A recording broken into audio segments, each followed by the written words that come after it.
जय हिंद। आप देख रहे हैं रन्नीश चंद तिवारी को।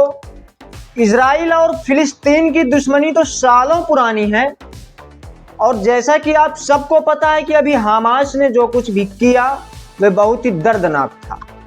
दोनों पक्ष पीछे हटने का नाम नहीं ले रहे हैं, दोनों ही पक्ष एक दूसरे को टक्कर दे रहे हैं।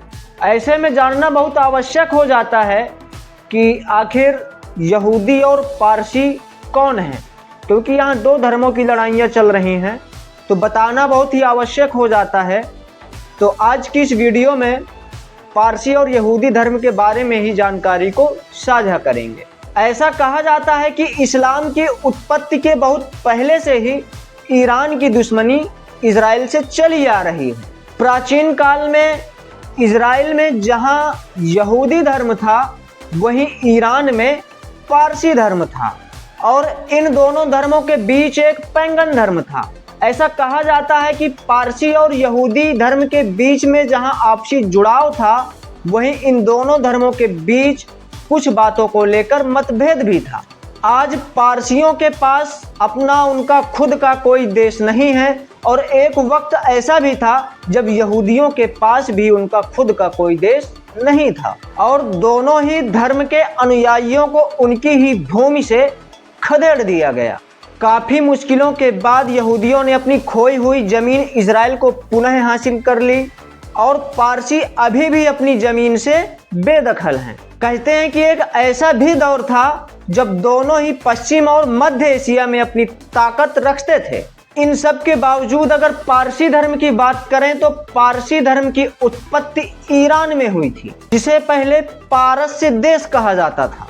पारसी धर्म के संस्थापक जरथुस्त्र थे।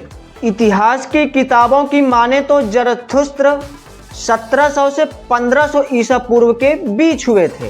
पारसी धर्म के लोग एकेश्वरवादी लोग हैं जो अपने ईश्वर को आहुरा माजदा कहते हैं।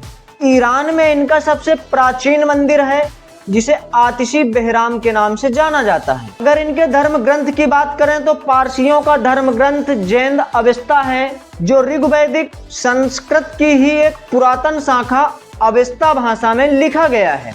अगर इनके त्योहारों की बात करें तो पारसी लोग अपने नव वर्ष का उत्सव मनाते हैं जिसे नवरोज को ईरान में ऐदे नवरोज कहते हैं। असल में पारसियों का एक पंथ फासली ही नव वर्ष मानता है।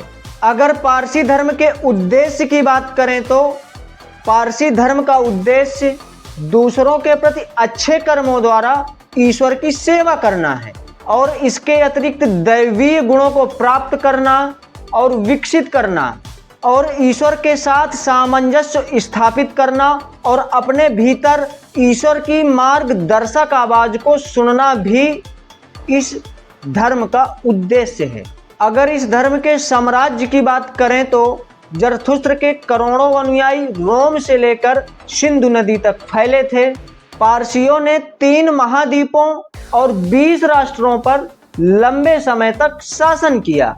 पारसी लोग कबीलों से लड़ा करते थे। कवयानी वंश में जाल, रुस्तम आदि वीर हुए जो तुरानियों से लड़कर फिर दोषी के शाहनामे में अपना यश अमर कर गए। इसी वंश में करीब 1300 ईसा पूर्व के लगभग गुस्तास्प हुआ जिसके समय में ईसदूत जरथुस्त्र का उदय हुआ। इतिहास की किताबें बताती हैं कि 7वीं सदी में खलीफाओं के नेतृत्व में इस्लामिक क्रांति होने के बाद यहाँ पर शियाओं का नेतृत्व या आधिपत्य हो गया था। अधिकतर पारसी इस्लाम में कन्वर्ट हो गए और जो नहीं होना चाहते थे वे अपना देश छोड़कर भारत में बस गए। इसके इतर अगर यहूदी धर्म की बात करें तो यहूदी धर्म की उत्पत्ति लेवंट यानी कि शाम में हुई थी, जबकि उस वक्त यरूशलेम इस क्षेत्र में होता था और यही उत्पत्ति का मुख्य स्थान है। यहूदी धर्म के संस्थापक की बात करें तो यहूदी धर्म के संस्थापक ईसदूत इब्राहिम, नूह, इसहाक, याकूब, यहूदा और मूसा थे। हालांकि हजरत मूसा ही यहूदी जाति के प्रमुख व्यवस्थाकार हैं। अगर इस धर्म की प्राचीनता की बात करें तो हजरत इब्राहिम ईसा से 2000 वर्ष पूर्व हुए थे। यहूदी धर्म के लोग अपने ईश्वर को यहोवा कहते हैं और यहोवा शब्द ईसाइयों और यहूदियों के धर्म ग्रंथ बाइबिल के पुराने नियम में कई बार प्रयोग किया गया है। अगर यहूदियों के धर्म ग्रंथ की बात करें तो यहूदियों का धर्म ग्रंथ तनख है, जो इब्रानी भाषा में लिखा गया है। अगर इतिहास के पन्नों की माने तो तनख का रचनाकाल 444 ईसा पूर्व से लेकर 100 ईसा पूर्व के बीच माना जाता है। वहीं अगर यहूदी धर्म के उद्देश्य की बात करें तो जीवन जन्म मनाने के लिए है, ईश्वर के आदेश और उनके साथ किए गए वादे को पूरा करने के लिए अच्छे काम करें और ईश्वर से प्रेम करें और समाज को सुधारने का कार्य करें आदि इस यहूदी धर्म के प्रमुख उद्देश्य हैं।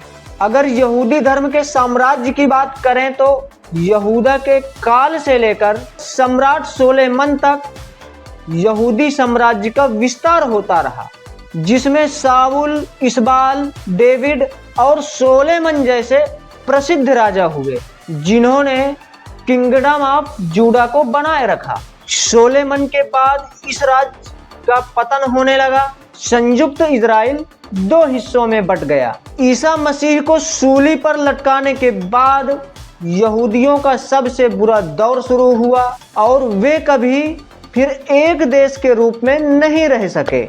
बाद में यह संपूर्ण क्षेत्र अरब के फिलिस्तीन मुस्लिमों के कब्जे में चला गया। 1948 में इसके 2 हिस्से हुए, जिसमें से पुनः इजराइल का निर्माण हुआ। वैसे आप फिलिस्तीन और इजराइल के बारे में अपनी क्या राय रखते हैं और ये वीडियो आपको कैसा लगा, कमेंट करके ज़रूर बताइएगा। अगर वीडियो पसंद आया हो तो उसे लाइक कर दीजिएगा और इसे अपने दोस्तों के साथ शेयर कर दीजिएगा। यदि आप हमारे वीडियो को पहली बार देख रहे हो तो हमारे चैनल को सब्सक्राइब कर लीजिए और बेल आइकॉन भी दबा दीजिए, ताकि हमारा अगला अपलोड होने वाला वीडियो सबसे पहले आप तक पहुंच सके। मिलते हैं अगले वीडियो में, तब तक के लिए जय हिंद।